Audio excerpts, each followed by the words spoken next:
بسم الله الرحمن الرحيم إن الحمد لله نحمده ونستعينه ونستغفره ونعوذ بالله من شرور أنفسنا ومن سيئات أعمالنا من يهده الله فلا مضل له ومن يضلله فلا هادي له ونشهد أن لا إله إلا الله وحده لا شريك له ونشهد أن محمدا عبده ورسوله أما بعد السلام عليكم ورحمة الله تعالى وبركاته. Allah subhanahu va taoloning go'zal ismlari, Asmaul Husno silsila darslaridan birodarlar, Robbimizning Assalam ismini o'qiyotgan edik, davom etamiz. Bugun 3-darsimiz. Alloh azza va jalla bu dunyoda bandalarning ustiga yuborayotgan musibatlari mana shu insonlarning kelajagi uchun yaxshi. Masalan, bir odam moli cho'kib ketdi. Alhamdulillah deb taqdiriga tan berib rozi bo'lsa, oxiratga o'tib qoladi. Biroda oyog'i sindi, yomonlik. Alhamdulillah, Alloh taolo taqdiri deb rozi bo'lsa, bu gunohlarga kafforat bo'ladi. Demak, dunyoda birodarlar, yomonlik nisbiy bo'ladi. Yomonlik bormi? Albatta yonboshida yoki orqasida yaxshilik bo'ladi. Ana shu nisbiy bo'lgan yomonlik ham bor ekan, bu mutlaq yaxshilikning xizmatida turadi.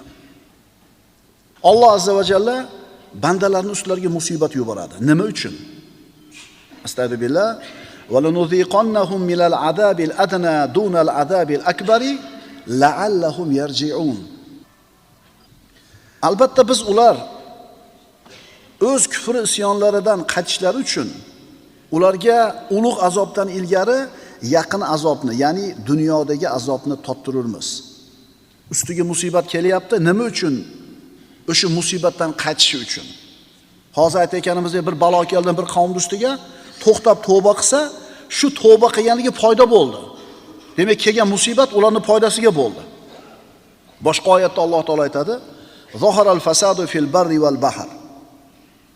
Insonlarning ishi tufayli, insonlarning fe'li tufayli quruqlikda ham, dengizda ham fasod tarqadi. Turli ofatlar, balolar yuz berdi. Endi mana shu gunohidan qaytishliklari uchun ularga qilgan ayrim gunohlarining jazosini tottirib qo'ydi. Nimaga keldi balo? Shu gunohidan to'xtasin. Nimaga keldi balo? Shu balo bilan shu gunoh nima bo'lsin? Yuvilsin. Agar insonlar bu ustiga kelayotgan musibatlarni shunday deb qabul qila olgan bo'lsa, u musibatlarga shikoyat qilish emas, Allohga hamdlar aytadi. Bolani tarbiya qilishlikda ota qattiq qo'l bo'ladi. Bolaga bu narsa yoqmaydi. Lekin aslida nima bo'ladi? Bolaning foydasiga bo'ladi. Haligi 29-nol polvon bor-ku. Shu aytayapti. Men totalniy kontrol ostida yashaganman. Otam aytgan menga deyapti. Men sendan kuchlimanmi? Ha, kuchlisiz. Men sendan aqllimanmi? Ha, aqllisiz. Men seni otangmanmi? Ha, men aytganimni qilasan. O'sha tarbiya jarayonida otani qattiq qo'l bo'lgani, jazolagani bu bolasiga yoqmagan. Lekin unga yoqmagani bu yomon degani emas-da. Unga mehribon odammi otasi? Mehribon bo'lgan otasi unga bir jazo qo'llagan bo'lsa, bir narsadan man qilgan bo'lsa, uni foydasi uchun bo'lgan. Lillahil masalul a'la. Biz ustimizga kelayotgan musibatlar, bizga yoqmaydigan ishlar bizning foydamizga. Chunki Robbimiz bizga otamizdan ham mehribonroq, onamizdan ham mehribonroq. Yangi bir rusumdagi mashinani minib ketyapti Ahmad. Kayf holatda, mast holatda. Perevalga chiqib ketdi. Endi mast bo'lganidan keyin nima bo'ladi? Jarga qo'laydi, dabdalasi chiqadi. Endi mana shu bir dabdalasi chiqib ketgani, mana shu Ahmadni tushib halok bo'lganida mashinani ishlab chiqargan zavod aybdor bo'ladimi? Yo'q. Kim aybdor? Mast bo'lgan Ahmadning o'zi. Chunki ana shu mashinani minishlik qonun qoidalariga rioya qilmadimi? Tamom, yomonlik o'zi sababli keldi. Shuning uchun yomonlik zavoddan bo'lmaydi. Yomonlik mashinani ishlatishlikda yo'lga qo'yilgan xatoda, yo'l qo'yilgan xatoda. Masalan, tuz yaxshi narsami, yomon narsami? Yaxshi narsa. Shakar ham yaxshi narsa. Mana o kir yuvish kukuni ham yaxshi narsa. O'zbekcha aytganda stiralniy parashok.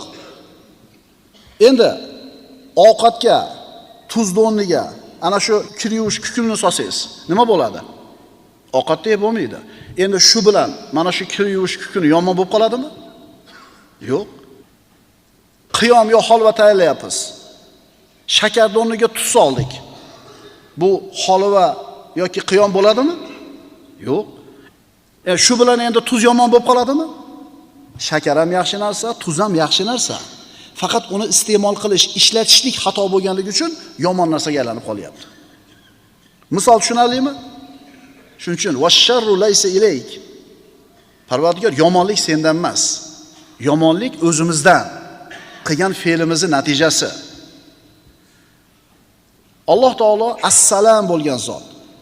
Siz bilan bizga salomatlik, xotirjamlik, osoyishtalik, omonlikni beradi. Osoyishtalik, salomatlik, omonlikning manbai asli Alloh subhanahu va taoloning o'zi. Mana mashinaga motor qo'yiladi. Nima uchun? Harakatlanish uchun. Endi shu mashinaga tormoz ham qo'yiladi. Nima uchun? To'xtatish uchun. Qarang, bitta mashinada ham harakatga keltiradigan qismi bor, ham to'xtatadigan qismi bor. Bir-biriga qarama-qarshi ikkita narsa. Nima uchun qo'yildi bu narsa? Insonning salomatligi uchun. Yursa uzoqqa yaqin bo'ladi, to'xtasa salomat bo'ladi. Demak, motor ham bo'lish kerak, tormoz ham bo'lish kerak. Lillahil masalul a'la. Inson dunyo, qarang, inson salomat bo'lish uchun mashinada motor ham bor, tormoz ham bor. Bir-biriga qarama-qarshi narsa. Endi inson hayotda salomat bo'lishligi uchun, birodarlar, unga yaxshilik ham kerak, yomonlik ham kerak. Nima demadingiz? Qancha odamlar bor. Ehtimol oramizda o'tiribdi shunaqalar, boshiga tushgan bir musibat tufayli namozga yiqilgan. Molidan ajragan, sog'ligidan ajragan, ustiga bir musibat kelganda, shu musibat uni Alloh deb masjidga kelishiga sabab bo'lgan. Demak, shu yomonlik u uchun nima bo'ldi? Yaxshilik bo'ldi. Bankrot bo'ldi, moliga talofat yetdi. Shu bilan harom puldan ham qutuldi, harom tijoratdan ham qutuldi. Taqdirga rozi bo'ldi, qilgan gunohlariga nima bo'ldi bu? Kafforat bo'ldi.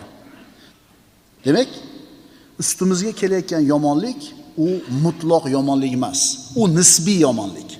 Bir tomoniga yomonlik, qolgan tomoni foyda. Va mana shu nisbiy yomonlik mutlaq yaxshilikning xizmatida turadi. Ikki ma'no. Assalom. Assalom bo'lgan Robbimiz siz bilan bizni subulus salam, salomatlik yo'liga boshlaydi. Alloh azza va jalla bir bandasini ustiga yuborgan musibatlarini, hikmatini nima ekanligini qiyomat kunida fosh qilib beradi. Nima uchun bu musibat keldi ustiga? Va mana shu musibat kelganligi unga nima foydasi bor edi? Qiyomatda shuni hikmatini Alloh taolo ko'rsatib qo'yganida, banda shu dunyoda uni ustiga kelgan musibatlar aslida Allohning rahmati ekanligini, rahmati bo'lganligini tushunadi. Kahf surasiga murojaat qilmaymizmi?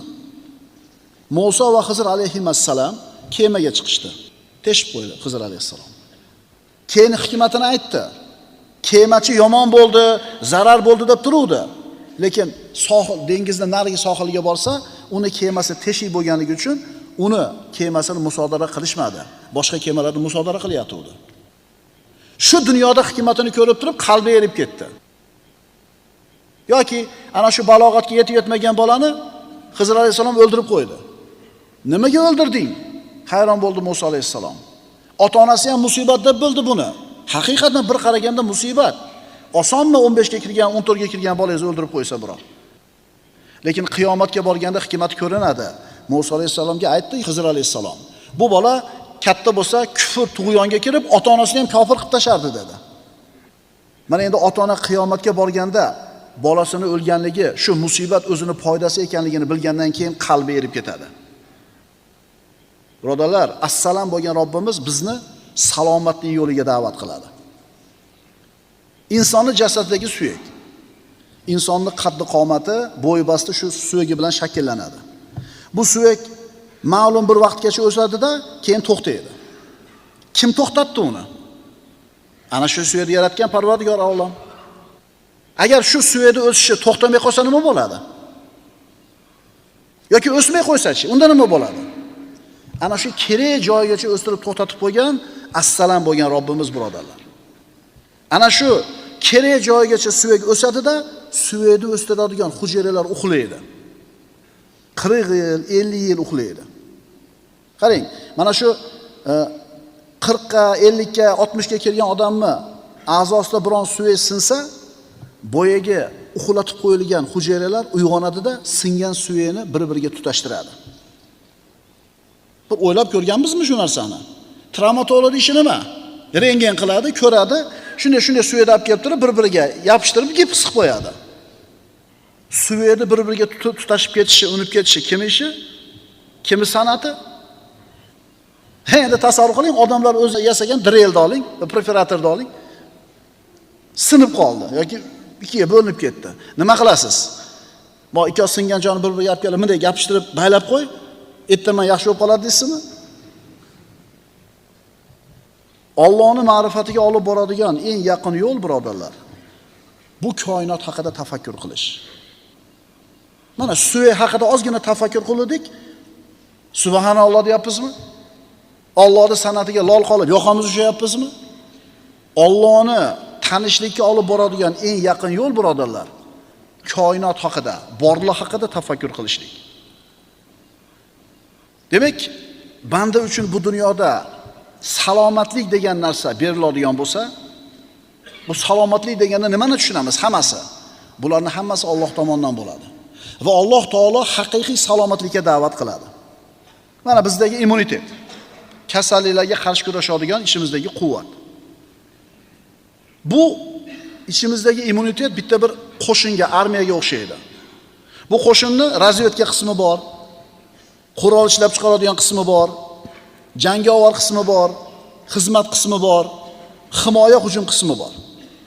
Endi mana shu tizimni birodarlar Alloh taolo yaratib bizni xavfsizligimiz, salomatligimiz uchun, kasalliklarga qarshi turish uchun siz bilan bizni jasadimizga joylashtirib qo'ygan. Misollar juda ko'p. Shundan bittasi. Ikkita buyragimiz bor. Ikkita buyragimiz bor, pochka. Ana shu ikkala buyragimiz bizni qonimizni tozalab turadi. Bizni ehtiyojimizdan 20 barobar ko'proq xizmat qiladi. Tushunalingmi? Bizga tozalanish kerak bo'lgan miqdordan 20 barobar ko'proq xizmat qiladi. Uni mana shunday ko'p ishlab katta xizmat qiladigan qilib qo'ygan kim? Alloh taolo. Nima uchun bu? Bizning salomatligimiz uchun. Biz Alloh taoloni mana shu Assalom ismini o'rganar ekanmiz. Alloh bizni yaxshi ko'rayotganligini his qilamiz, tushunamiz. Bizda qanaqa salomatlik bo'lsa, Assalom bo'lgan Robbimizdan ekan. Assalom bo'lgan Alloh subhanahu va taolo bizni salomni fosh qilishga, bir-birimizga salom berishlikka da'vat qildi. Bizni subulus salomga chaqirdi. Bizni dorus salomga chaqirdi. Alloh taoloning Assalom ismi. Bu ismni birodarlar amaliy tatbiqi bor. Ya'ni bu ismdan oladigan xulosamizni amaliy ko'rinishi bor. Nima u? Hamma yaxshilik, hamma salomatlik, tinchlik, osoyishtalik, omonlik Allohdan ekanmi? Mo'min mana shu ismdan o'ziga ulush oladi-da, o'zini atrofidagilarga mana shu salomatlik manbai bo'ladi. Assalom ismini o'rgandik, undan oladigan ulushimiz nima? Atrofimizdagi odamlar ham, hayvonlar ham, butun jonivorlar bizdan salomat bo'ladi. Shunda siz Assalom ismidan o'zingizga ulush olgan bo'lasiz. Payg'ambarimiz sollallohu alayhi vasallam aytadilar: "Al-muslimu man salimal muslimuna min lisanihi va yadihi."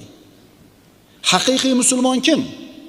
U shunaqa odamki, musulmonlar uning tilidan ham, qo'lidan ham omonda.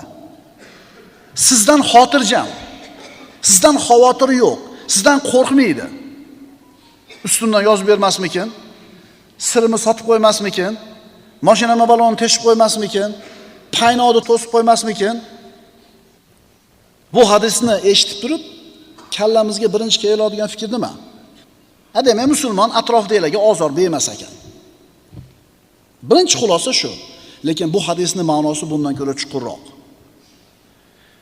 Agar bir musulmon ikkinchi musulmonga ozor bersa, menga falonchi aziyat berdi deyiladi. Ammo musulmon odam musulmon bo'lmagan odamga aziyat yetkazsa, menga kim ozor yetkazdi deydi? Musulmonlar deydi. Musulmonga musulmon aziyat yetkazsa, menga Ahmad zarar yetkazdi deydi. Ammo Ahmad bir g'ayridinga zarar yetkazib qo'yadigan bo'lsa, menga musulmonlar yomonlik qilishdi deydi. Shuning uchun har bitta musulmon odam o'zini islomni elchisi deb bilishligi kerak. Payg'ambarimiz aytadilar: "Anta ala sug'ratin min sug'aril islam, fala yu'tiyanna min qibalik." Sen dedilar Rasululloh, islomning chegaralaridan birida turibsan. Ya'ni chegarani qo'riqlab turgan odamsan. Dushman sen tomoningdan kirib kelmasin. Seni fe'ling, atvoring, xatti-harakating, so'zing, qilig'ing natijasida musulmonlar va islom yomon bo'lib ko'rinmasin. Bu ayniqsa g'ayri dinlarda yurtida yashayotgan musulmonlarga tegishli narsa. Ana musulmonlarning ahvoli deydi. Ana shu palonchini aybi deyilmaydi, palonchi Ahmadning aybi demaydi, musulmonlarning aybi deydi. Ana shu musulmon bo'lmaganlar bilan qilayotgan muomalamizda ehtiyot bo'lishimiz kerak. Tilimizdan, bosar-tusar ishimizdan, muomalamizdan ular aziyat ko'rmasligi kerak. Chunki senga qarab turib ular islomga baho beradi. Shuning uchun aytyapmizda, har bitta musulmon o'zini islom va musulmonlarning elchisi deb bilish kerak. Elchi bir davlatdan ikkinchi davlatga elchi boradi. Mana shu borgan elchi o'zining mamlakatini nima bo'ladi? O'zini davlatini vakili bo'lib turadi.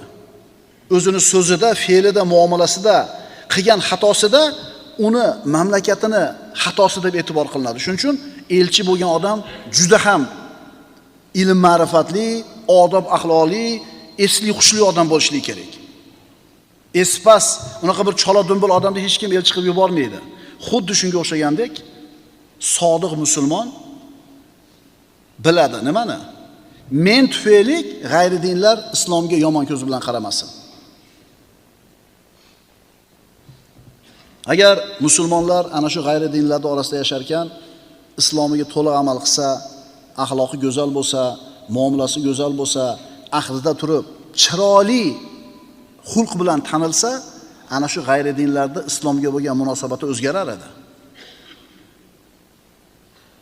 Ha, endi g'ayri dinlarda yurtda yashayotgan musulmonlarda hammasini bir xil yomon demaymiz. Ular ichida diniga amal qilayotganlar ham bor, lekin aksar holatlarda bunaqa emas. Aytyapmiz, kamdan kam holatda musulmon odam g'ayri dinlarga nisbatan xato qilsa, falonchining xatosi deyiladi, lekin aksar holatda musulmonlarning ahvoli shu deydi. Agar da'vatchilardan, doilardan birontasi bir xato yo'l qo'yadigan bo'lsa, ana deydi, domlalaring deydi. Ana deydi, da'vatchilaring deydi. Xato qilgan odam bitta, aybdor mingta. Demak, Rasululloh aytdilar, musulmonlar uning tilidan va qo'lidan salomat bo'lgan kishi haqiqiy musulmondir. Demak, hadisni birinchi ma'nosi atrofidagilarga aziyat bermaydi. Bu hadisning birinchi ma'nosi. Chuqurroq qaraydigan bo'lsangiz, siz tufayli islomga gap so'z tegmasligi kerak. Payg'ambarimiz sollallohu alayhi vasallam aytadilar: "Vallohi la yu'min. Vallohi la yu'min. Vallohi la yu'min." Allohga qasam, mu'min bo'lmaydi. Allohga qasam, mu'min bo'lmaydi. Allohga qasam, mu'min bo'lmaydi dedilar. Man ya Rasululloh? Kim ya Rasululloh? Qala allazi la ya'manu jaruhu bawa'iqahu. Kim haqiqiy musulmon bo'lmaydi? Ozorlaridan qo'shnisi xotirjam bo'lmaydigan kimsa.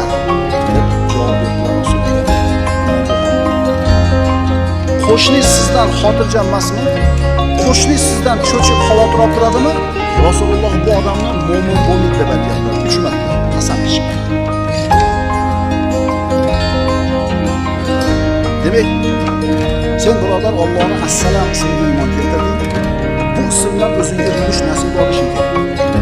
Bu ulush nasibi qanaqa bo'ladi? Atrofingdagilar sendan tamomila xotirjam bo'lishi. Eng yomon odam kim?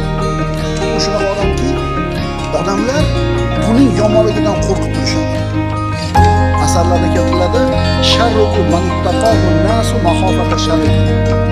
Oranglardagi eng yomon odamlar, ichinglardagi eng yomonlar odamlar uning yomonligidan xavotirda turadiganidir.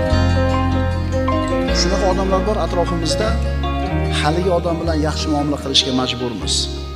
Xohlamaymiz, lekin majburmiz. Chunki yaxshi muomala qilmasangiz, undan sizga yomon yetib qolishi mumkin. Mana shu odamlar eng yomon odam. Bora. Lekin sizga yomon yetkazadigan holatdan ketgandan keyinmi qarab ham qo'ymaysiz u tomonga. Chunki qo'rqqaningizdan, yomonligidan nima qilyapsiz? Assalomu alaykum deb yaxshi muomala qilyapsiz. Haqiqiy mo'min bunaqa bo'lmaydi. Chinakam iymon egasi bo'lgan haqiqiy mo'min bu atrofidagilar uchun omonlik maslari bo'ladi. Atrofidagilar bundan tomoniy xotirjam bo'ladi. Bundan bironta bir yomonlik kelishini xavotir qilishmaydi. Chunki u assalom bo'lgan Robbisini taniydi va assalom ismidan o'ziga ulush nasib olgan. Alloh azza va jalla o'zining mana shu go'zal ismi assalomdan ulush nasib olib, atrofimizdagilar bizdan xotirjam bo'lishiga tavfiq bergan bo'lsin. Aqulu qawli hada va astagfirulloh li va lakum.